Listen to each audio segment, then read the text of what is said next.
want to welcome and thank you all for joining the membership portion of the channel. Here we have 4 tiers I wanted to go over. For the 99-cent level, become a Cthulhu Deadite. This tier you receive loyalty badges. Badges?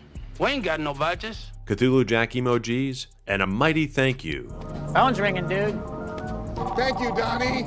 This will aid us in keeping Papa C asleep for more eons. The last thing we need is him waking up and causing havoc. For the $2.99 level, become a Cthulhu Spawn. This tier you receive all perks from previous levels, with your name added as a credit at the end of each review, as well as early access to new weekly reviews and a priority reply to comments. For the $4.99 level, become a Cthulhu Noir. This tier you'll receive all perks from previous levels, with an added Noir review for members only. For the $6.99 level, become a Papa Cthulhu. As he sleeps, we'll utilize this tier where you'll receive once again all perks from previous levels. You may suggest a movie to review, with a members only video to follow. This will be voted upon by you all via polling. We'll see which movie might wake dear Papa C. With your added generosity, this will let us dive deeper into the world of Cthulhu Jack. I appreciate you all and many thanks.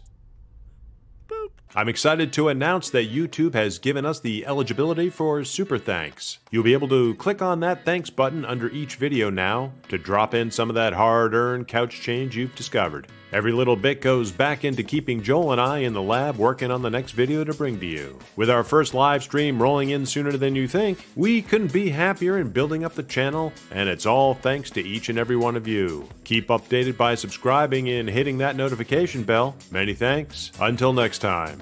Thank you.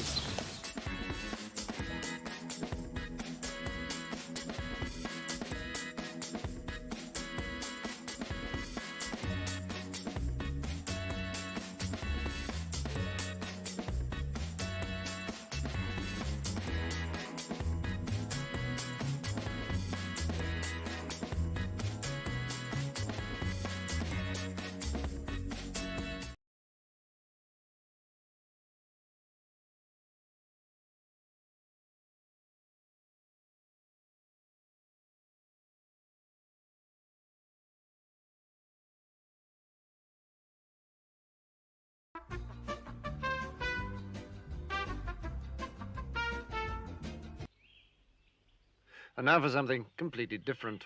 You got to learn how to keep your dream alive. Take a look at my face. I am the future. How do you like what you see? Take a look at my face. I belong to the future, and you belong to me. I love it. I love it. Of course he loves it. He's the kind of guy who plants poison ivy. Left to top off the evening with a treat from our snack bar. Still time if you hurry.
It's been the better part of probably 30 years since I had seen this film on any media in its entirety.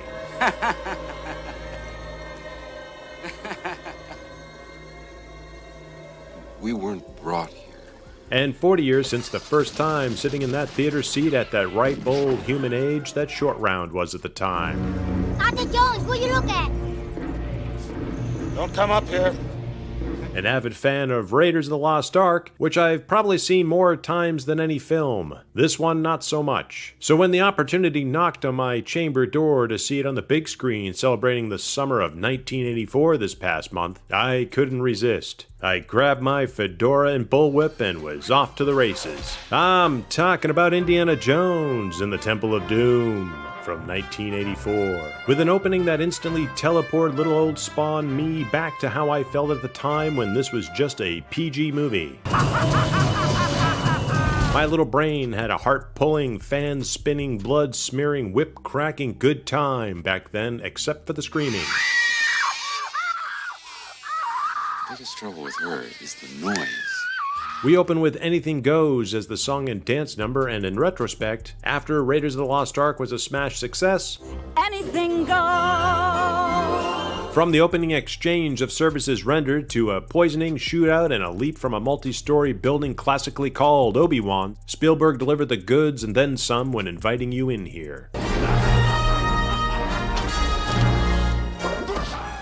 I could have been your greatest adventure. With jeweled moments throughout that would fill a 4-hour video, like this one between Indy, Willie, and Lau.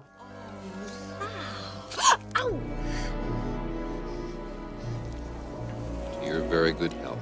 Wow. To short round sniping in shots at not only Indy keeping him in line, Hey, Dr. Jones, no time for love. We got company. to making sure that Willie gives Indy the proper respect that short round himself finds in the surrogate father figure. Hey, lady, you call him Dr. Jones. My professional name. To this masterful one-shot between Indy and the village shaman. The shaman asks Indy to help to retrieve an ancient stone that was stolen from his village. During their journey, everyone is tasked to contend with Willie, who can be a handful to say the least. Capshaw does create some fun moments between the two of them. Nocturnal activities. You mean like what sort of cream I put on my face at night? What position I like to sleep in? Mating customs. Love rituals? Primitive sexual practices. So you're an authority in that area? Years of field work. And her relationship with Short Round during the dinner sequence is quite sweet to say the least. The relationship between Shorty and Indy is also one of the best duos ever put to screen. Why'd you glow like that? 2 6. Aha, 3 aces. I win. 2 more games. I have all your money. Ha, ha. That's one of the greatest aspects about the first 3 indie films. Characters pop in and out and they all hold some type of weight and gravitas even if you have zero clue about their previous relations. Dr. Jones, the eminent archaeologist? Once the gang is back together after Willie squirms and squeals her way through the creepy crawlies, they witness a sacrifice that has all the wonderful supernatural touches these films never explain. Indy slips down to do what he does best after the fire show. With the cries of horror from subterranean alcoves, Indy discovers the village's children enslaved by the boy king and Mullah Ram. Not going as planned, Indy and the gang are captured. I had forgotten how much the hero gets wailed on in this, not to mention Shorty, who manages to also get a few lashings.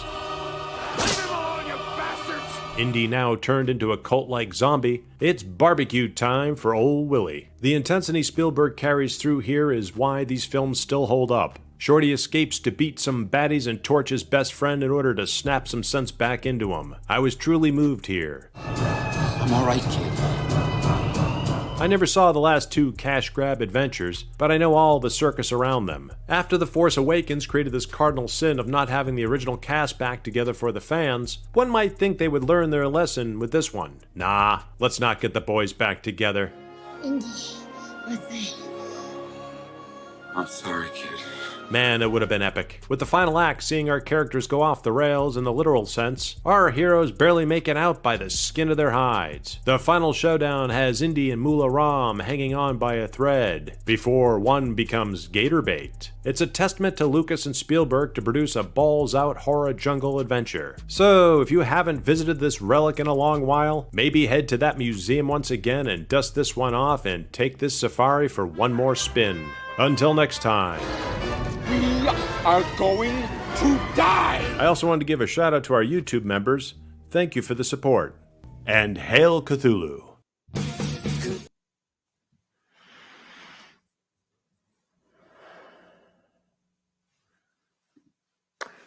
Good morning, everybody. Welcome to Java Time with Cthulhu Jack. I hope you got your mug ready to go. That's my Halloween mug. Preparing for since it is the 1st of September, I've got to make sure to get the decorations ready to go, since we've got only a month away before the Hallows Eve begins of merchandise sell and all that good stuff, if it hasn't already began. Actually, I think about a month or so ago, I saw it begin probably at the end of July, so that's kind of terrifying. So this is our new set. It's been taking a bit for us to get in here and give you guys a show.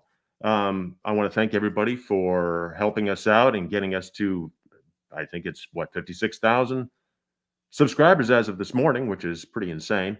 I was not expecting us to grow so quickly. And so being able to have all you guys here today and visit us is actually an honor. I do appreciate it. I hope you enjoyed Temple of Doom. And I'm probably not going to stay in live. I mean, I'll be live, but I'll put up a banner at some point so that I can take a sip of my Joe and be able to see you guys a little bit more in the chat, since all these eyeballs under this are getting a little irritated by the mask. So let's see. Yeah, so anyways, this is what I was going to say about our set here. We are sponsored by Darkside Media, who has been really sweet about helping us out and getting us going. And in return, we're also showing off some of their good, fine merchandise that you can get anywhere online, whether it's Etsy, eBay, their sites themselves, and the links in the descriptions below. And, also underneath each video, you can actually check out some of the materials that they have there. One of the things that we do have is a Herbert West Reanimator, which does come apart. He does have some magnetic pieces, and so he does ship very, very, very easily. And he does ship very easily and comes into also a little double heads. So he's got 3 heads. And one of them, see, that's what happens. Especially when you get gloves on, it's kind of tricky. You also have one that glows in the dark as well. So he'll be able to sit there and hang out and spook you at night. So you can put them either on the base here, or you can send them back here, or anywhere you want. So at least they're not rolling around like the one just did when it left my hands. Anyways, I also wanted to mention that we do have, let's see, we've got also comics from Darkside Media, t-shirts, albums, and more. So check us out down there, and everything goes back into the channel. Everything helps them out, and just kind of spreads the word. So what I wanted to do with you guys all today is to just, touch base and see what, if you guys had any questions, and I don't know, wanted to chat movies, as well as I had some scheduled things that are going to be coming up in the next month or so, or not even the next month. Actually, next week we've got a bunch of things planned. So I wanted to kind of go over all that with you all and see if you'd be tuning in. This is my first live stream, if you haven't noticed. So other than just showing up at Terrificon last week, which was kind of a blast, gotta love that. One of the things I wanted to show you is we have let's see, we've got, right. So we have good old, a live stream coming up, a Kickstarter live stream actually, for Jason Lennox, who will be on and be our first official guest. And we're actually going to bring in a whole slew and gaggle of folks that are going to be with us on that live stream, as long as I don't completely mock it up and we can keep it all going. But he's actually launching, we have a Kickstarter launch party, which we've never done before, and that should be fun. So we're going to have him as the creator of Lords of the Cosmos comic series. It's issue 5 that they're launching on Kickstarter. And then what we're going to do is have a bunch of his other creators and illustrators that are going to pop in. So if you guys want to check out, the link is in the description below for the Kickstarter to be notified. You can check out here. We've got some pretty cool little videos we've got, Jason talking about different parts of the book and the creation. And he's got, we'll talk to him about it when he's here, but he's got about 99 add-ons, which I think it maxed out Kickstarter at the time. So that's kind of cool. I don't think I've ever seen anybody with 99 Kickstarters. Add-ons. It's pretty wild. So they've got their notification bell ready to go. And so if you guys want to hit that and go from there and support, again, another independent creator, that's pretty awesome. So he'll be on with us September 10th for the Kickstarter live stream. And then I'll be on, let's see. See if we can make this work. Nope, wrong one. Let's see. We've got fermentation. Is that? Yes. I'll be with these gentlemen actually on the 12th of September. I think we're doing a pre-record show. I'm not 100% certain. We keep going back and forth. So please correct me if I am wrong. But it's a 7:30 show. So I'll be chit-chatting with about movies and all sorts of fun stuff with those guys. And I hope you guys enjoyed our little Indiana Jones Temple of Doom. We'll be releasing that either later on today or tomorrow. So I keep going back to that. Let's just get rid of that once and for all. There we go. Merry Christmas. Yeah, so I'm a little still figuring this all out, to be honest, and down to using my laptop right here for the little studio venture. So, anyways, let's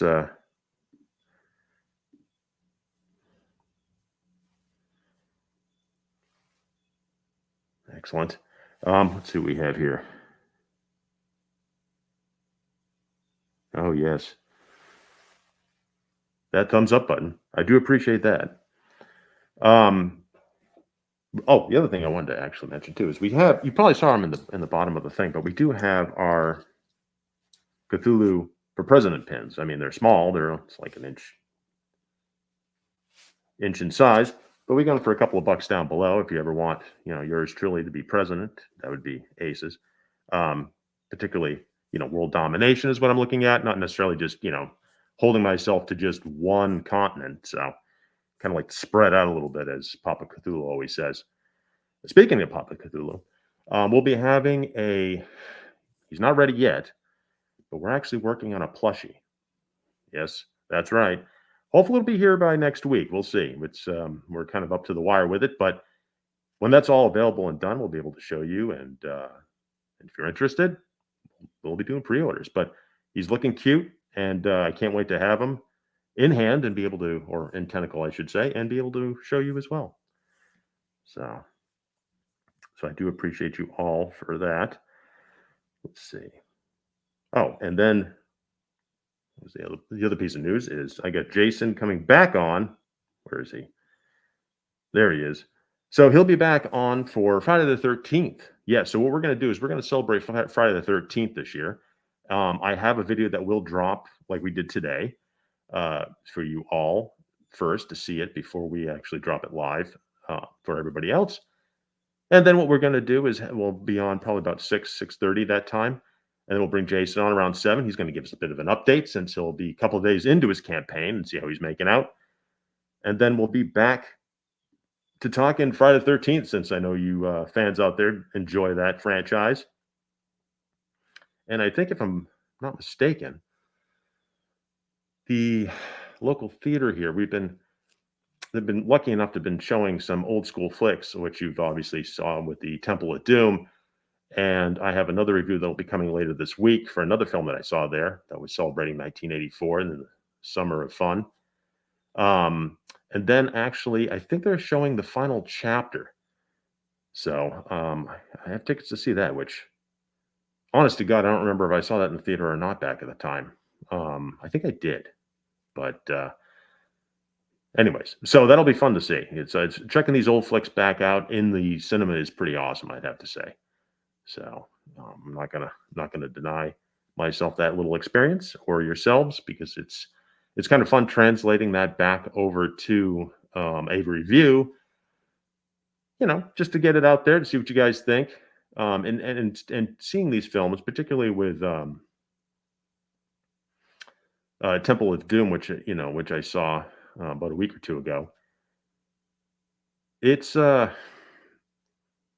wild. It's pretty wild to see all this stuff, with many, many miles of life beyond, what it was when I first started checking out films back at that age, and then seeing it now. I don't know. I'm not going to say nostalgic made me sad, but just kind of off the rails how everything has become in cinema in the last, I don't know, decade or so, where people seem to be taking up these IPs and franchises. And, there's always that wave of, as we saw with the other Crow sequels that came out after the 94 version, the first movie there, had 3 Crow sequels that didn't do so well. And I don't know, were pretty forgettable and kind of funny. I have to say the Mark DaCosta's Stairway to Heaven Crow series was pretty good. I like that. That was actually, I'd say, pretty close to a pretty good companion piece to the first movie. I'm not going to see the new one. There's no reason to. If everything I've read and watched, and you fellow podcasters out there, it's, I don't know, pretty dumb looking, to say the least. And I honestly, I don't understand why they decided to, quote, reboot it or whatever. There's plenty of Crow stories out there. There's Crow comic books that have different characters that are pretty cool. And they could have gone in any direction, but they decided to do this. So that was kind of like when I went into talking about Temple of Doom and,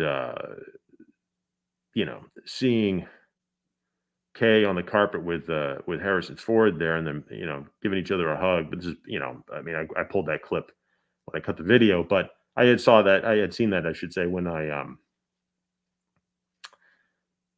Dial of Destiny, I guess, had come out.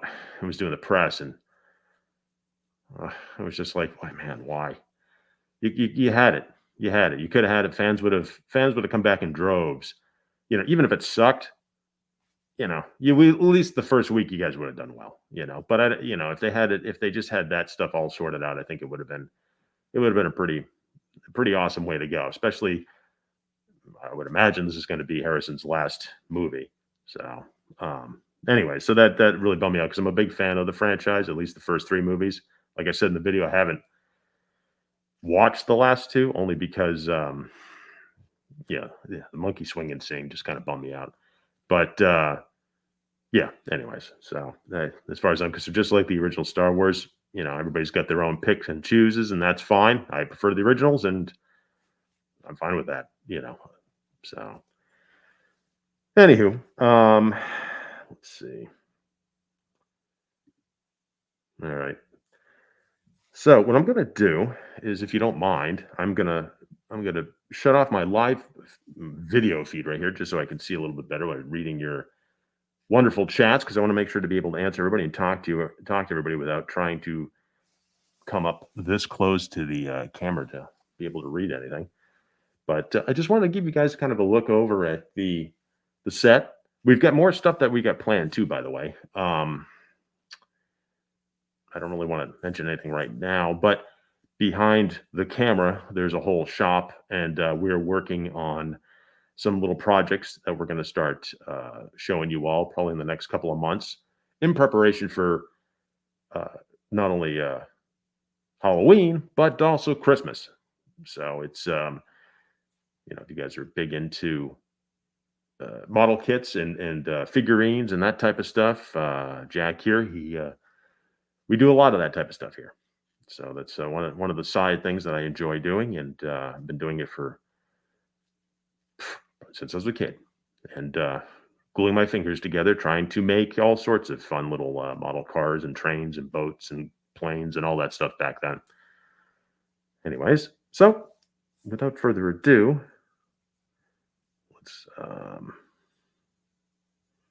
let's get you guys to the, just give me 1 second. Boom, there we go. All right, so, excuse me. Now I can actually talk to you guys and see what I'm doing and be able to answer some of your questions without any hindrance.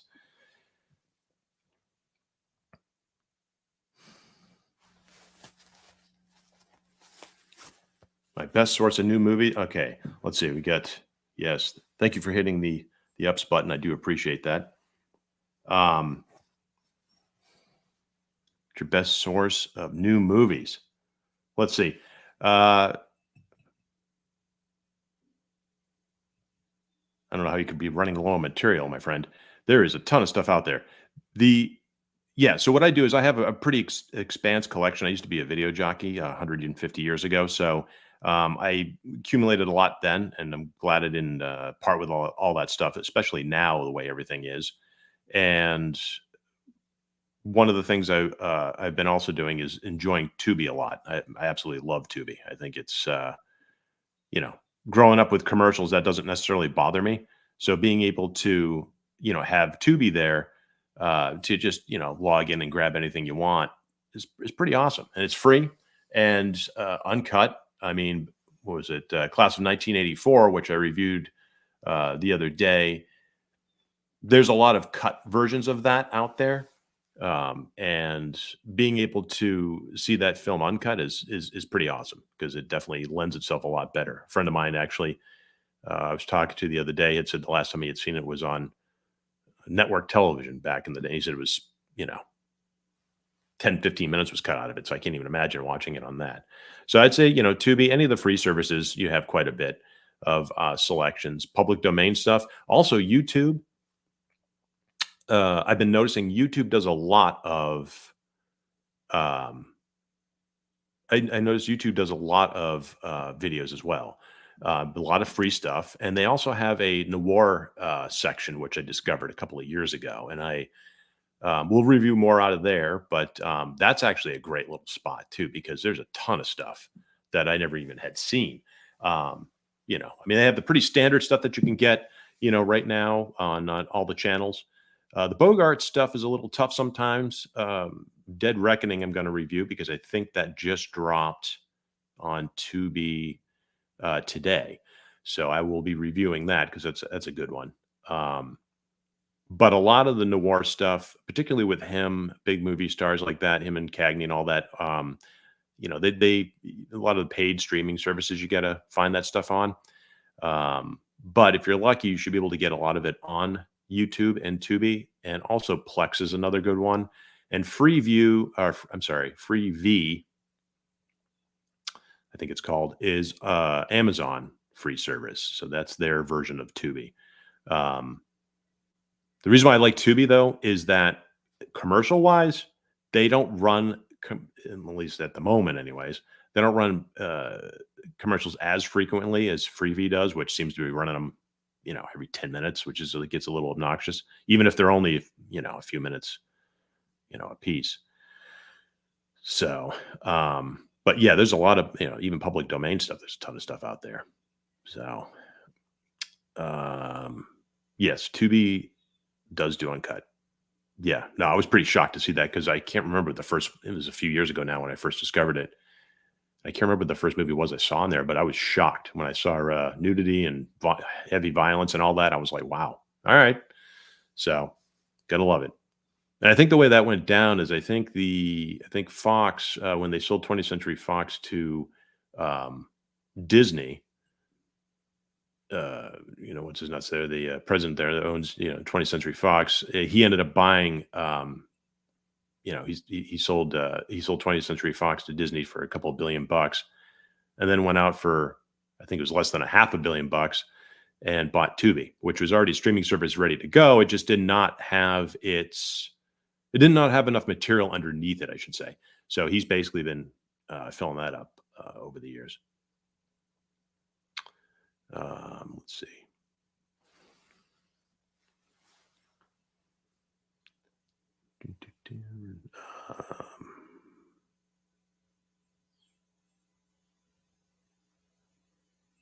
Trailer box art.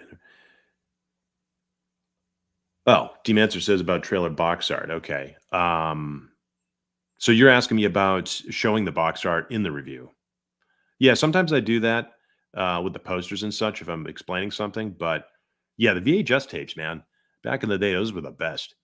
You know, some of the artwork was pretty goofy, but for some reason, when you slap that on a VHS tape, it just, I don't know. That was always the best part about going in as a kid, is seeing, especially when we're talking about the Space Hunter stuff. When Space Hunter came out, Ice Pirates came out, and Maelstrom came out. I think that was the same year. Jarred Sin. Those had some pretty wild box art, you know. So, and sometimes those guys had better box art than, you know, because remember when Road Warrior, I think it was Road Warrior 2 came out, or Mad, you know, yeah, I'm sorry, Mad Max 2 Road Warrior. There's just the image of the two legs and the car in the middle. Yeah, that was fine, you know. But then you see something like Rotor, R.O.T.O.R. Yeah, Rotor. Movie's terrible. Terrible. I finally saw that a couple of years ago, solely based off the box art, because the box art is just amazing. It's, you know, motocross looking guy with a gun and hanging out. It's all painted. It's beautiful. But you watch the movie, it's like two different things. So they definitely got you there.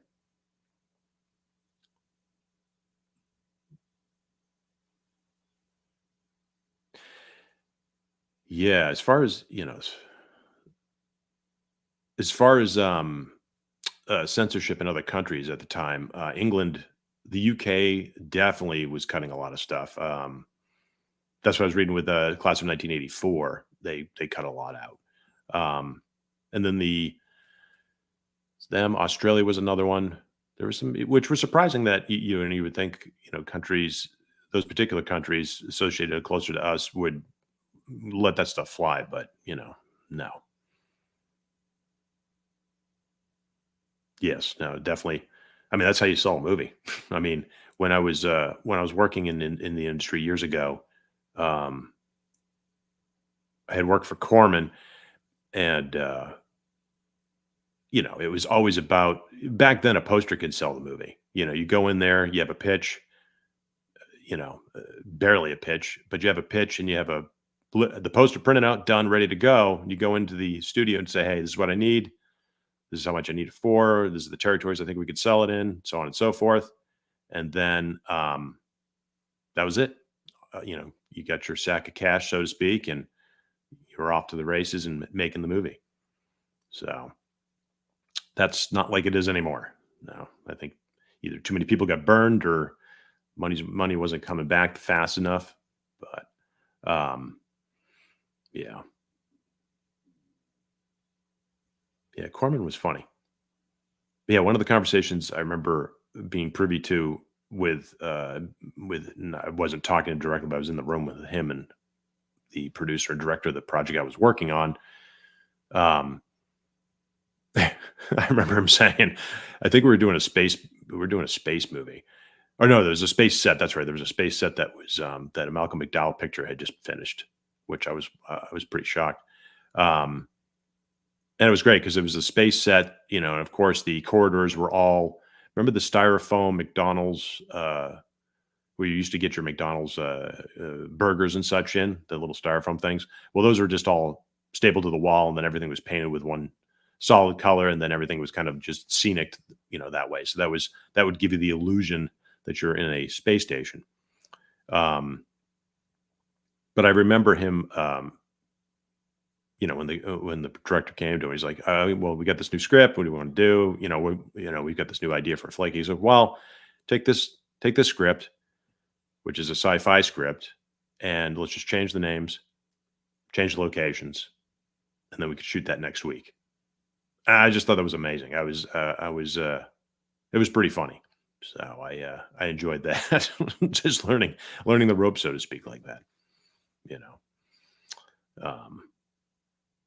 Yeah. So, so let me ask you guys out there, what is your favorite, do you have a favorite, I hate to say favorite movie because there's so many of them out there. I think it's tough. I used to do that myself where I'd have my favorite one.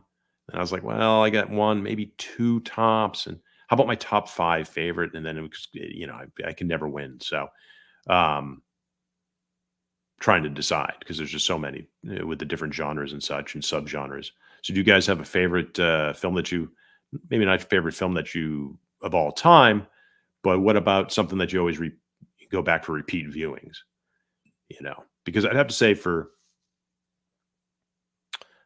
myself, like I mentioned, the temple video, I would say Raiders is probably one that anytime that sucker's on TV, I don't care where it is, I'll just start watching it.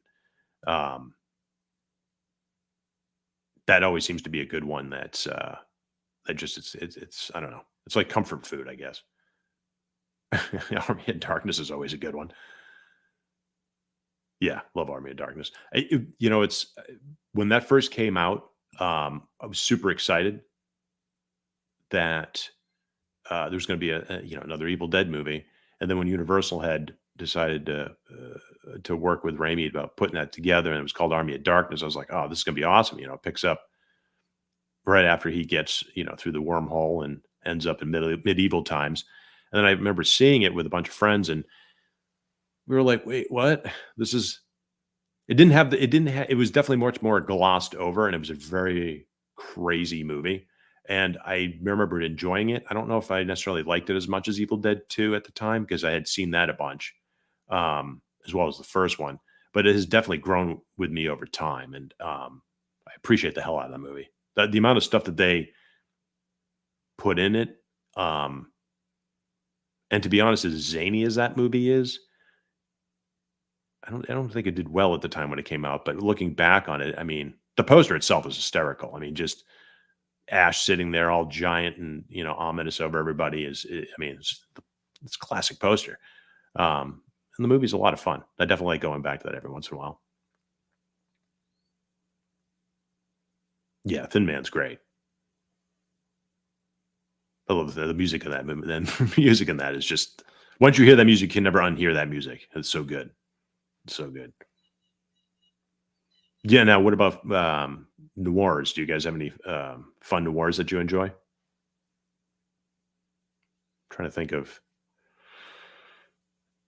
what I like about noirs is that, other than just state the obvious, I do like the fact that they're in and out pretty quick. You get some that'll go about maybe 2 hours, but most of them, especially like like I said earlier about YouTube. If you go to YouTube, a lot of them are like 50 minutes, 50 to 75 minutes, which is astounding to me that they were that short. But when you get out of it, you're like, you know what? I didn't want a movie longer than this, because they hit you so hard that, and a lot of times they don't hit you very hard until the last 10 minutes. And that's always my joy with noir films, is that when you're watching them, you always know that something is going to go south, and somebody's going to get it in the end. Sometimes you know who, sometimes you don't. And for me, it's always the surprise if it's not the person you think it is. And, but when they go down hard. So usually about 75 minutes, once you're done with that, you're like, oh, yeah, no, I need a comedy, because they get pretty dark.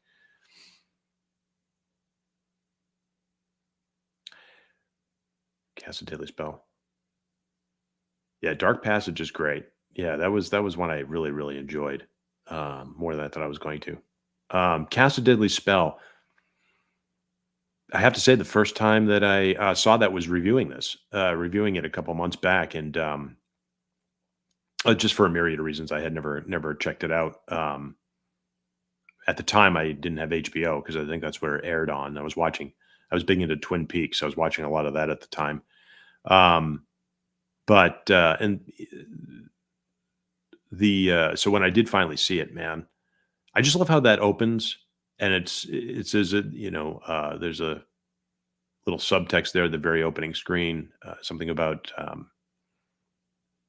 this is a place of magic, and magic is used all the time, something to that degree, and I just thought that was such a genius way to open a film, instead of having somebody, sit there with a book of spells and and a magic wand going, hey, this is what we do in this town, blah, blah, blah. Nope.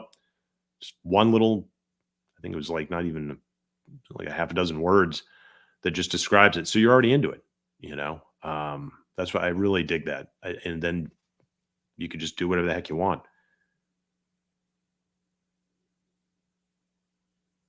Oh my God. Dead men don't wear plaid. I don't think it's probably been like 30 something years since I've seen that. I haven't seen that in so long. That's a good one. Steve Martin, man, that guy could do no wrong. He was on a tear in the 80s.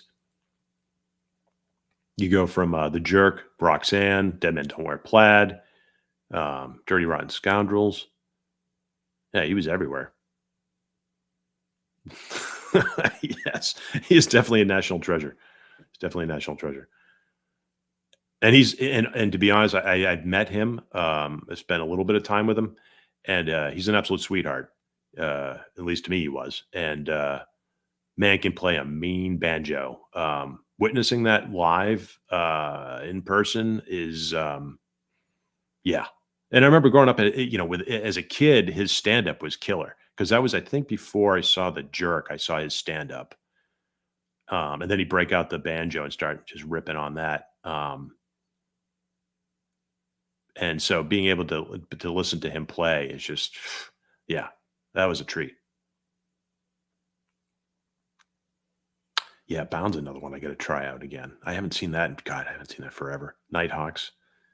Nighthawks is pretty good. I remember good old Rudker and Stallone, man. That's an 80s one. Yeah, Nighthawks. I'm trying to because that was the one where I think Stallone. There's like some mansion or something that he's got to get into. And I remember at the time it wasn't. I mean, again, I was probably saw it when it came out, so it wasn't my thing. Even though I like Stallone and Rutger Hauer. I mean, come on. But I'll definitely check that out again. Bound was great. That's always a good one. And The Driver. Yeah. One that I've got to one that's been gnawing at me that I got to check out again, which I absolutely had loved growing up, was Young Sherlock Holmes. Remember that one from Spielberg produced and directed, actually, if I'm not mistaken. But yeah, Young Sherlock Holmes that was the bomb. I remember that one. That was a good one. Yeah, because that was at the time too when PBS was always showing. Other than Doctor Who and Benny Hill and all that good stuff, they were also showing the Jeremy Brett Sherlock Holmes series on Mystery. And I remember Edward Gorey's artwork. They used his artwork to do the animation opening at the beginning, which was pretty dope. So that I liked, and then the Jeremy Brett stuff was always, I enjoyed Rathbone and everybody else and Peter Cushing who played Sherlock, but Jeremy Brett was probably my favorite, I'd have to say. Just, I don't know. I think it was just because there was a lot of those episodes, and so you kind of really enjoyed him. Yeah. I did try to watch the Cumberbach one. I think I got through the first season, and I don't know. I was like, it's all right. But yeah, it was, I mean, everybody's got their thing, but yeah, I don't know. Brett was always good.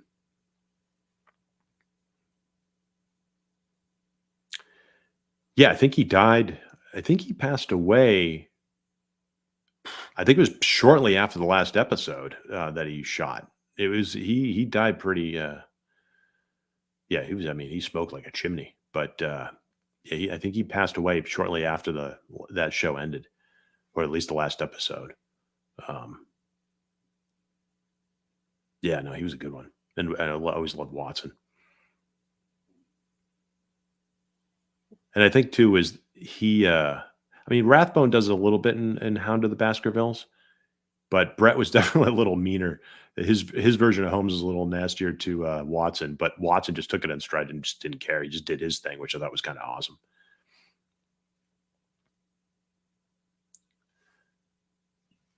Let's see.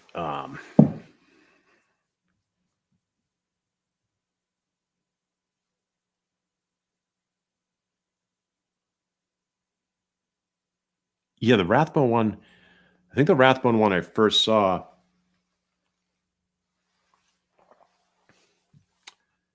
Yeah, I became a huge Hound of the Baskerville fan because of when I was in grade school. It was before video. Video was barely even on the map. So at recess, if it was raining out, what they would do is they get us all in the gym, and they'd set up a 16 millimeter projector. And I had remember seeing the Hound of the Baskervilles with Rathbone, which was awesome. And you're watching it with, I don't know, 100 or so kids in a gym. That was pretty dope. And then the other one we saw was Murder by Decree with Alec Guinness as the blind butler, Peter Sellers, which, whew, boy, he'd be canceled today for that one. But that was a great one. That mystery, Murder by Death. Yeah, did I say Murder by Decree? No, it's Murder by Death. Murder by Decree is a Michael Caine movie. Murder by Death. Yeah, that was awesome. Black and white comedy. The Whodunit. That was a good one. Yeah, Murder by Decree. That's the one with Michael Caine as, I think, and who else is in that? But that's the one where he's big into the nose candy. I know that. So that goes into more of his, what Doyle had written about Holmes and his personal life. Nice. Yeah, the Sherlock Holmes books, excuse me, the Sherlock Holmes stuff you can never go wrong with. I mean, that stuff's always fun to just read and check out. And the mystery stuff is so much fun, I never got into Agatha Christie, though. I shouldn't say that. I mean, I've seen and read, a bunch of her work, but I was never fully into it as much as I was with Holmes. Oh, you know what I'm checking out now, which I'll do a review at some point, is now I just forgot the name of it. Monsieur, I think it's called Monsieur Spade. It's now they have completely brain farting on this. Clive Owen.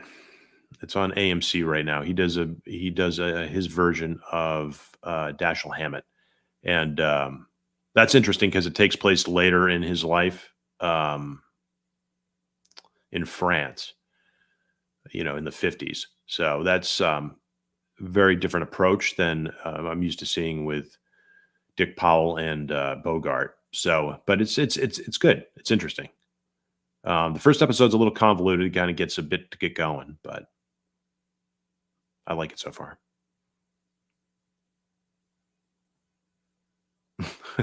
That's a good one.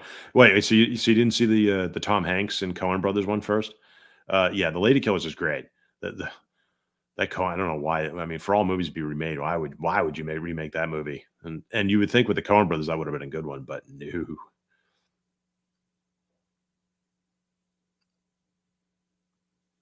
Yeah, the Guinness was great. Come on, Bridge over the River Kwai. I mean, madness.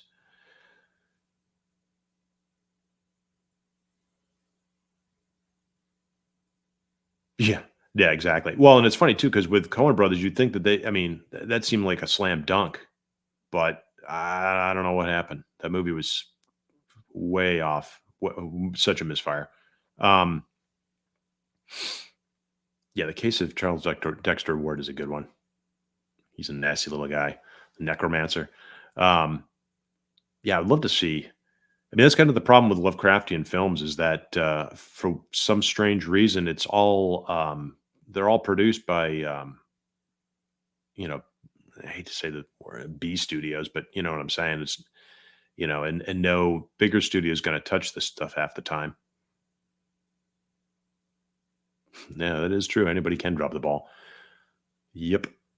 I mean, look at the new Crow movie. I mean, they've been working on that movie since 2008. They were kicking around ideas for that thing, and made 4.5 million opening weekend in the box office. Yeesh. That's pretty bad. Speaking of Lovecraft, what do you guys have a favorite Lovecraft story? I should say, not necessarily for because it's he never really wrote any. I mean, he wrote novellas, I guess, but nothing too in depth more than just short stories. I like Dexter Ward. I like the fact that it's has him taking place in Salem, and it always it kind of reminds me whenever first remember reading the story back in I think it was college. I had just seen Ghostbusters 2, and so that giant portrait always for whatever reason of the hell's that guy's name? But the giant portrait in Ghostbusters 2 always kind of reminded me of Dexter Ward, what he would look like. Yeah, Innsmouth is a good one. Innsmouth is a good one because it has what Derleth had done too is he expanded upon that as well as the Cthulhu mythos. But yeah, Innsmouth is a very interesting one, and that's Dagon. When I reviewed Dagon, I have a love-hate relationship with that movie. I really enjoy a lot of that movie. I'm kind of bummed that I guess the path they chose to go with recreating that because the whole setting and the town and I should say the village and the makeup, all that stuff's awesome. But the faux Herbert West knockoff character just I don't know. He just completely takes me out of that movie. Yes. Yeah, nice on Shadows. Yeah, no, I started with Poe as well. I don't know if it was because of school. I don't know. Yeah, I just remember reading a lot of Poe as a kid, and then for me, I think my first introduction to Lovecraft was seeing Reanimator when that first hit home video. Cripe, and I think that was what 86, so something like that. And that blew my mind, because his name's obviously above the title card, so. After the movie, you're like, who the heck is this H.P. Lovecraft character? So you start looking up, some of his works and reading Reanimator, or Herbert West, I should say, the Reanimator. And what I thought was fun is I'm reading the story and I'm like, wait a second, there's no headless character, massaging a, trying to massage a naked lady on a table. I was like, what's going on here? So then when you start kind of going down the rabbit hole of like the translations from his works to screen and then you throw in Brian Yuzna and Stuart Gordon, you're like, oh, I see where this all comes from. But they did such a great job. That's probably my favorite Lovecraft adaptation of a film. I mean, it's loosely based off of the stories, or I should say the Herbert West story. I mean, it's got bits and pieces of it in there, and he goes into a little bit more, pulls a little bit more from the story in the Bride of Reanimator. Little excerpts, but yeah, no, I think that's definitely one of the best.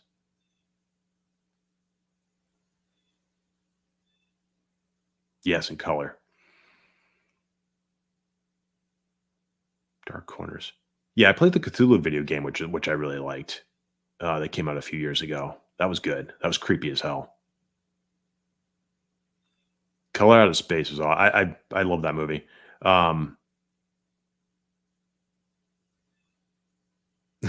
Rage Cage. Yeah, I didn't know what to expect. I mean, oh geez, I just forgot his name offhand. It'll come back to me in a second. Yeah, when I went to go see Color Out of Space, I was psyched. Here, let me look that up because now it's gonna. Oh, Richard Stanley, duh. Yeah, I've always been a fan of Richard Stanley. I don't know if you guys remember when he was replaced or fired off of Island of Dr. Moreau, and there was a Fango. Fango had put out, I guess what he had, it was just ingenious. So he gets canned off of that movie for, I mean, it's a long story I could go into, but there's also a documentary, I think, on Netflix that describes it better. But he ended up sneaking back on set under makeup and then documented the shenanigans that were going on trying to get that film finished, which was amazing. So Fangoria magazine had printed his diary excerpts at the time. I think it was right around the time that movie had come out, which is pretty awesome. And it was kind of sad that that's what cost him not being able to make another movie until Color Out of Space. I mean, he continued to do documentaries, which his documentaries, if you haven't checked them out, they're some really great stuff. But yeah, when Color Out of Space came out, I was like, how the heck is if anybody's going to be able to adapt this story, it's him. And I thought he did. I thought he did a great job. And I guess Cage, I think he had said Cage wasn't his original thought, but Cage himself is a huge Lovecraft fan. And I guess when he had read the script, the one thing he focused on was the alien looking, I guess in the script it mentioned about the alien insect. And he was so enthralled with that alien insect, that whole idea, that I think that's what, if I'm not mistaken, that's what Stanley said, that's why he signed on, because he was such a fanatic for Lovecraft. Yeah, Hardware is awesome. I watch that one every couple of years. That one that's a good one. If you haven't seen it for a while, watch that again. That movie's it's so well put together, you know. And I do like Dust Devil. Yes, Lemmy. Come on, man. Lemmy is the water taxi driver. Listen to his tunes. I mean, you can't beat that. It's better than having his music. I mean, he wasn't in Zombie Nightmare, but his music opened that movie that review I did, and places that out. But yeah, no, he was great at seeing him in Hardware. So.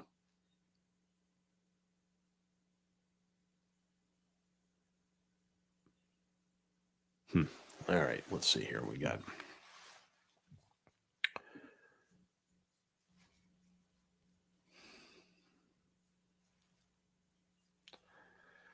All righty. Oh, I know what I'll do. So yeah, I mentioned earlier at the beginning of the stream about. Oh, before I get into that, let's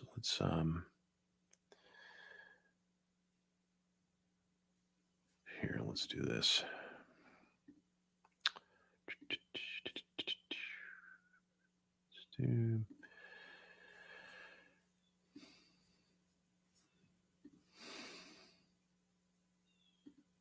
All right.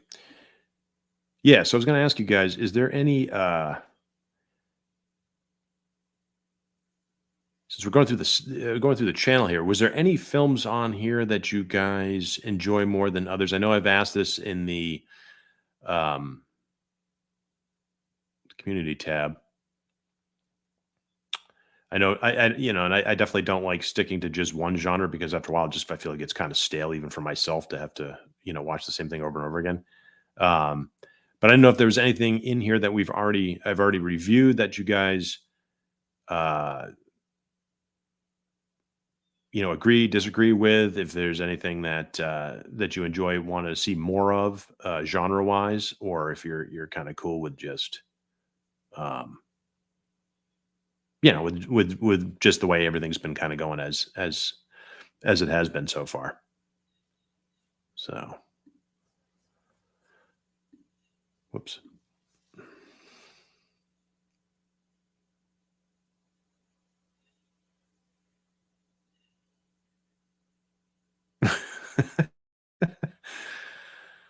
That's my choice, to be either in a facehugger or look at Cthulhu for 10 minutes straight.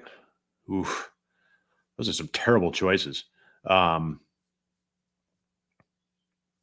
let me think about that one. I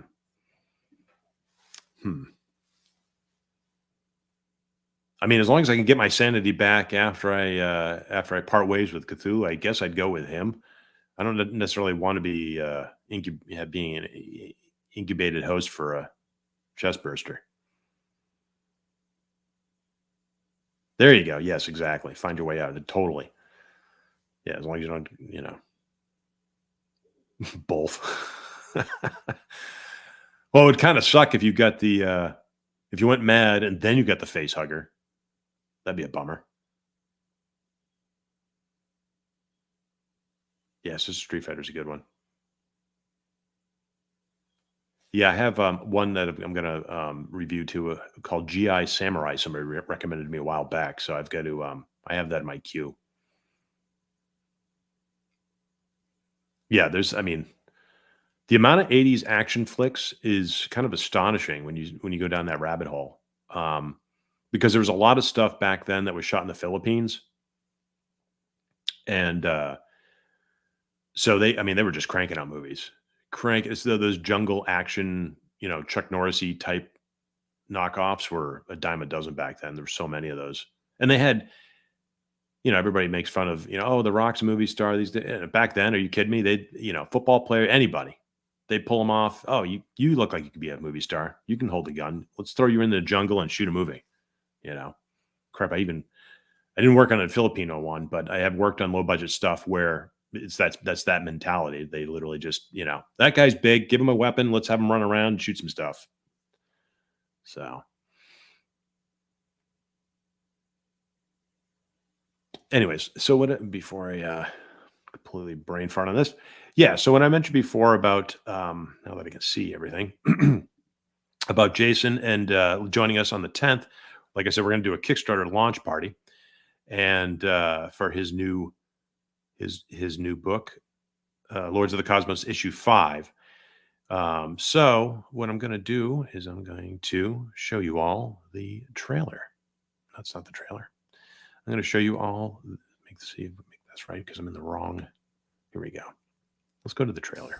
Lords of the Cosmos, unite! The critically acclaimed comic book series by Jason Lennox, Dennis Fallon, and Jason Paul Natir returns with issue 5. Inspired by 1980s favorites like Masters of the Universe, 2000 AD, and Heavy Metal Magazine. Lords of the Cosmos 5 features a variety of unique rewards, including variant covers from Koi Fong, L.C. Freitas, Caesar, and Ignacio Ragnarsson. See why Indie Comics Dispatch says Lords of the Cosmos pulls all the nostalgia strings while managing to also create something new and unique. And Behold the Geek says Lords of the Cosmos is an insane sci-fi fantasy comic that takes no prisoners. Back Lords of the Cosmos issue 5, now on Kickstarter. Lords of the Cosmos, unite! I don't know. Like I said, I'm still trying to get used to that. Yeah. So anyways, so if you head on over, the link is in the description, head on over to Kickstarter and pass the word out to get that notification for when Jason launches on the 10th would be awesome. Super helpful as a creator. I'll work on this stuff a little bit. I think he was him and a producer that I knew back then. I mean, they shot everything over there. Yeah, the Russ Meyer stuff. The Russ Meyer stuff. I have a collection of all his all his movies. I was lucky enough to find the compilation of his. I think it's 18 of them on a DVD box set. Excuse me, that came out in the early 2000s. I think it was actually 2000. And and it's tough to find. You can't. His movies are, I don't know, for whatever reason, nobody's releasing them. So they actually are hard to find on medium, on any type of medium, to be honest. Definitely not on streaming. So what I've been doing is I had decided a while back that I wanted to drop one every blue moon, which I've been doing. I just have to be very careful because YouTube has already thrown me into clink once for my Nuns with Guns video that I made a little too salacious for some of you members, but. So that's why I do a lot of, if you've noticed, one of the reasons why my videos, I try to keep them short is because even yesterday with uploading Temple, they hit me twice with the copyright strike. Even though I fixed it once and I uploaded it again, they hit me again. So a lot of times I'm going to be very careful of, particularly with the Russ Meyer stuff of, whether it's what they're saying or doing. That's why a lot of my verbiage is, a lot of roundabout language going around describing some of these videos to kind of pass through the mire of censorship, as well as the video, as well as the visuals as well. I have to be kind of careful what I'm doing. So I didn't think they were going to hit me so hard for Temple, but yeah, it makes sense. It's Disney. It's a big picture. So, but yeah, excuse me. Russ Myers is awesome. I love that guy. And then revisiting his movies are great because again, they're not, some of them are an hour, some of them are a little longer, some are a little less. But the was the last one I just did. Oh, the cherry. The cherry one. That one, that one, I don't know, depends on what you read. Supposedly, they had to boot the lead actress there. She was causing an issue, and so they had to go back and reshoot a bunch of stuff. And so the plot was kind of what it was, and who knows? I admire the hell out of that guy because I'm a big old school guerrilla filmmaker myself, and so to see how, and that's how I had started. So to see how he and his crew of I think 5 guys, his army buddies, which I mentioned in an earlier video. One of my earlier reviews, I should say. So he went ahead and they would just shoot. They'd just go out to Palmdale or wherever it was in Southern California and just shoot the heck out of places and be done with it. But that's what one of the things I like is he had quick turnaround. He was also a military cameraman back in the day, so he knew how to load the camera quick and particularly in all sorts of conditions. So when you're shooting out there in the California desert and all that sand and cameras is never good.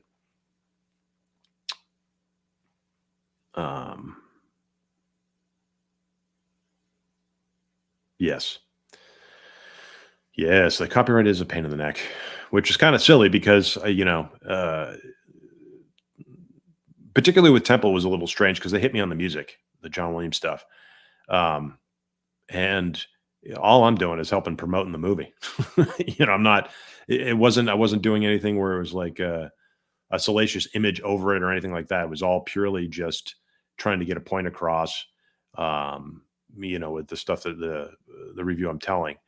So the fact that they hit you on that is a little obnoxious because, I'm not going to speak for other podcasters that do reviews, but for myself, I'm a cinephile. I love movies, and all I'm trying to do is my biggest thing is to get movies out there that for some of you folks that haven't seen them, and also, and it does nothing more than helps promote the movies themselves as well as the streaming services that they're on. And you would think the way Hollywood is completely imploded of the last couple of years because of mismanagement and poor decision making, you think that they would kind of allow that a little bit more, be less stringent, but no. Would you be interested in some of the harder silent and unholy 3? Yes. The Man. I did do a silent film. It was one of my first ones I had done, and I have actually a huge silent collection. What I've been doing too, and if you guys like silent films, I highly recommend checking out Kickstarter. I've been getting a lot of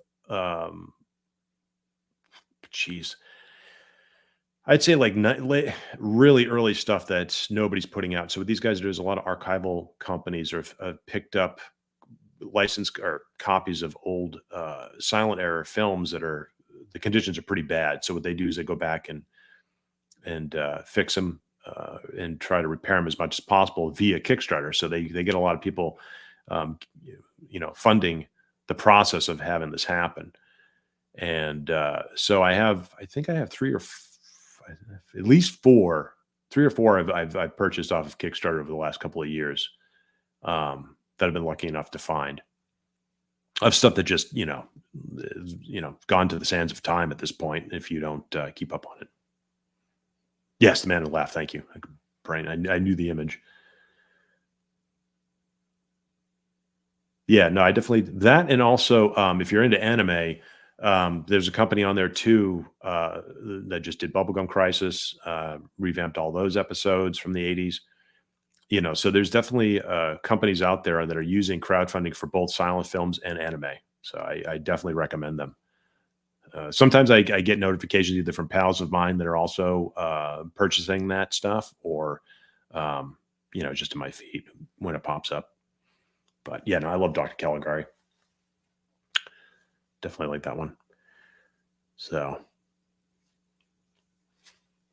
well, let's see. Yeah, so let me ask you guys. I don't know if I'm going to do a live stream every Sunday, but yes, yes. Doctor Who's that's another one. Lost Doctor Who episodes. Those are good ones too. But yeah, no, I agree. Unfortunately, a lot of the earlier films were destroyed. Basically were lost to time because of storage and also fires on various sets, studio lots, I should say. MGM fire in the 30s took out a lot of films, so that was that. That was not cool. There's an old silent horror film about a corpse cart, but I don't remember the name. Huh. No, I don't know that one offhand. There is some. Was it Dr. Jekyll and Mr. Hyde I got? There's a couple of them that I found, but I don't remember that one. Anyways, yeah, I don't know if I'm going to be doing a live stream every Sunday, but I don't know is this something you guys would enjoy? Because that's the other thing I'm trying to figure out too, is if more of live stream, less live stream, prefer reviews. We're, like I said, in the next week or so, we're testing the waters with just doing more live streams to see how, things go. And since the channel is growing exponentially, I always like to help out fellow creators. I think that's just the way it ought to be. I'm a big fan of artists and creators, and always have helped them out and worked on many projects. Trying to get stuff out there. So, yeah, if you guys enjoy this, I'll definitely be back. And I'll be a little bit better. I'm fairly prepared today. I think I got everything I covered. It's navigating this, navigating our little StreamYard here is the thing that I'm still just getting over. But other than that, it's been good times. So.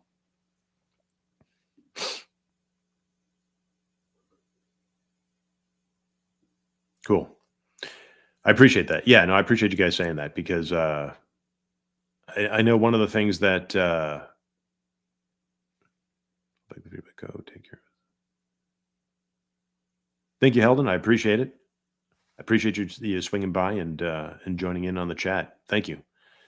Have fun with the little ones. Have a good Sunday. Yeah, so I'm going to be hopping off here in a minute too, because I don't want to take any more of everybody's time. But yeah, when I first started doing this back in February, when we started the channel, I had been working on an idea for a long time of what I was going to do. Was basically trying to decide.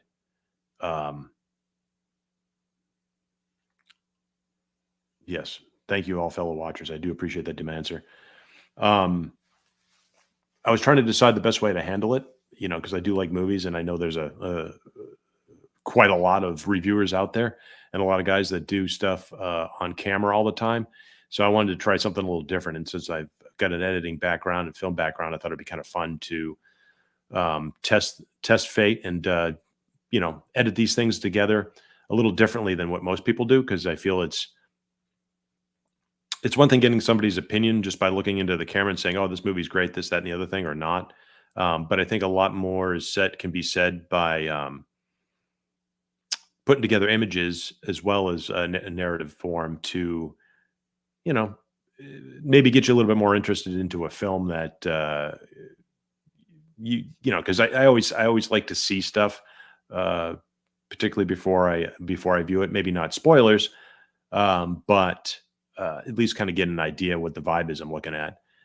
Particularly since now I've seen so many movies in my life, it's it kind of saves you the hassle of maybe spending that extra coin. I was gonna go see Romulus. I was pretty psyched to see that, and then saw a couple of reviews, and probably not going to see it now. I might check it out on streaming, but I don't know. I'm not a big fan of when current films decide to go back and change things for films that came out 30, 40 years ago. I don't, if you want to go back and make it your own, create something different, I don't care. That's fine. But when you're starting to change lore that the original creators had kind of set forth, and it's a little strange. So anyways, but yeah, so that's why I wanted to do, so I didn't want to just be on camera all the time, doing reviews like that, because I feel like it just kind of blends in with everybody else. Plus I don't particularly, I much prefer a person behind camera, to be honest. I'm not a big fan of being in front of camera. So I prefer to have my work speak the way it does and how it does now. Love to hear what you like and didn't like about movies in your review. Thanks. Yeah, I try to, especially some of the ones that you guys have seen, like Zombie Nightmare, some of the other goofy ones that those ones are fun. They take a little bit more time to edit, only because of the fact that sometimes the movies are pretty bad that you kind of need something to jive them up and make them funny. So that's always a treat for me, is to kind of like doing the standard review like I did with Temple. That's a little different, but then doing something, like Space Hunter or Zombie Nightmare is another example of just fun movies to just throw in, some little comedy bits is always a good one. I was so close to doing a couple of those bits in Temple, but I don't know. I felt it'll deflate the mood a little differently. So I decided just to throw Doom in there at the beginning, and that was it. But yeah, other than that, most of the films I review are just all across the board. I always like, especially stuff I haven't seen. Actually, I'll be dropping a review later this week for a new film that just came out, which I think just hit streaming, and yeah, it was fine. It was, perfectly serviceable, but if I can give any advice to filmmakers out there, turn on a goddamn light. I'm so tired of seeing night shots, whether it's inside or out, like I'm looking through a linoleum filter. I mean, you can always treat it. You can always go in telecine and treat it in post if you have to dial it back. But man, light those shots. Loving this live chat. Thanks for connecting. Oh, thank you. Hey, I'll be on your podcast. I think next week. So I'm psyched. I'm psyched. So, and I've got a movie. You guys gave me a what you're gonna do. So I have a list. I have a list cooking. Which is good, because now a couple of them are sitting on my coffee table, which I've got to check out and review. But it also helps me because it's seeing so many movies over time. Everything kind of blurs together, so it's kind of nice to dive back into different decades and time periods to see what's out there. So, anyways, let's see here. I think that's, yeah. So I want to say thank you to everybody who decided to come in today and join us. I do appreciate that. I'm going to let everybody go and enjoy their Sunday. Hopefully it's not storming out there. I think we're gonna get hit pretty hard later on today, but it's all good. Everybody needs a little rain. Thank you guys all for tuning in, and I will be chatting to you all soon. And I have more reviews coming out. And please, like I said, have a look at Mr. Lennox's Kickstarter coming up. And we'll be, next time I actually talk to you guys will be next week on the 10th.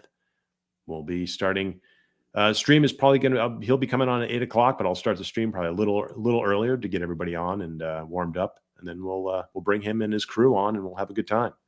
So I do appreciate it. And until next time.